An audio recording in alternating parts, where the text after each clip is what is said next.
Today is Monday, January 23. I'm Pastor Anthony, and this is Wilderness Wanderings.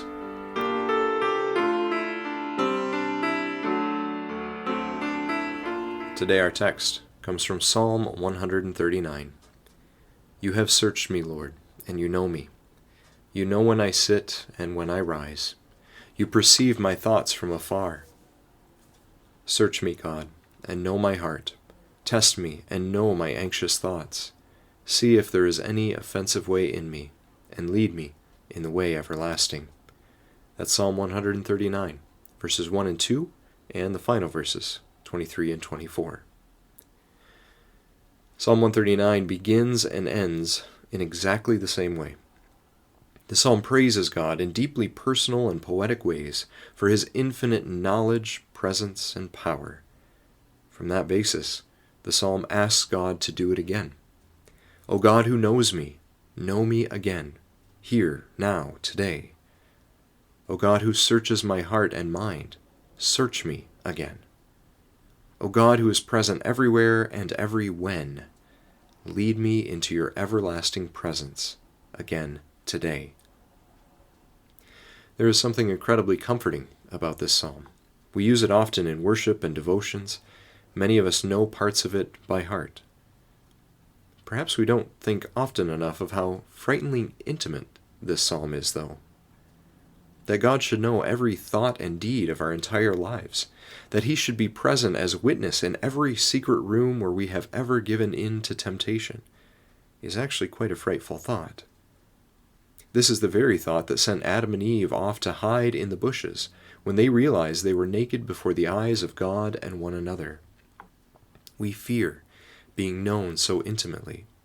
It takes a great deal of trust built over a great deal of time to be willing to reveal and entrust ourselves, warts and all, so fully to another.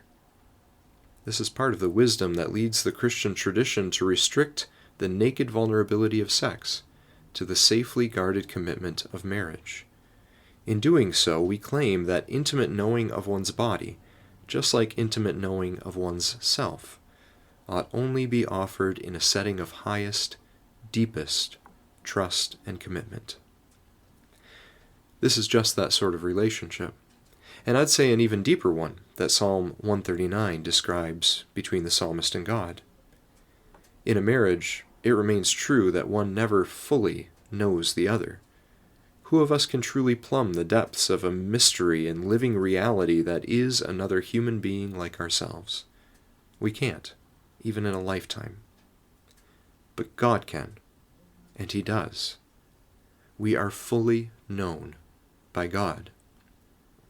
The crazy step of faith that Psalm 139 takes is that it recognizes that God knows our true and authentic self more deeply than even we ourselves ever will.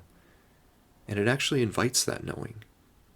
Search me, God, and know my heart. Test me and know my anxious thoughts. See if there is any offensive way in me, and lead me in the way everlasting.